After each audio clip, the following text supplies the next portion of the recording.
कि मैं खर्ड का पूरी को मामलो फिर हुई घना ही आपके बीच में सरपंच है, मोटियार है, घना ही काम ले रहा अटक्योड़ा काम आ।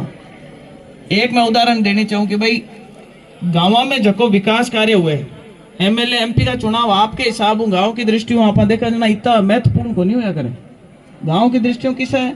सरपंच का, पंचायत समिति का चुनाव। अगर आप उसमें देखो तो रेवत जी तो आरएलपी के ही प्रधान रहे थे, बीजेपी में आए उससे पहले।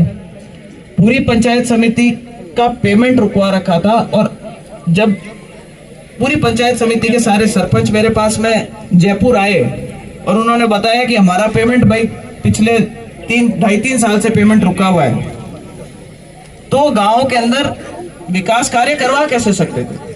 अगर आप सरपंच को ही ताकत नहीं दोगे तो कैसे करवाएगा? और उनको आधे लोग ऐसे थे उनमें से जो सामने वाले नेताजी के बहुत नजदीकी थे, और वो लगता था कि भाई हमारा अगर संरक्षण करते हैं, हमारा ध्यान रखते हैं तो नेताजी करते हैं। और उन लोगों को भी बड़ा अचंभा हुआ था।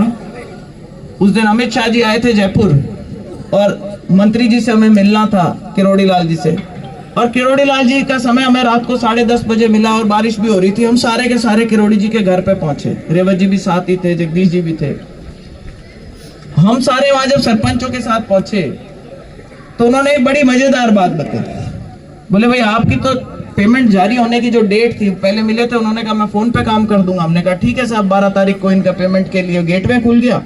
12 तारीख की बात आई, 12 तारीख को पेमेंट हुआ नहीं का भाई फिर से अटक गया। तो ये सब वहां आए थे जयपुर।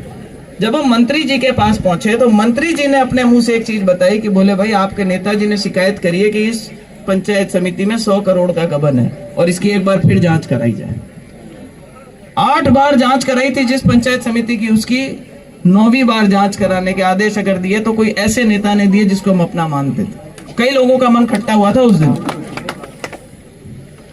और ये मैं कोई एक उदाहरण बता रही हूं आपको सिर्फ। कई जगह पानी की लाइनें अटका रखी है, कई जगह सड़कों के काम अटका रखे हैं।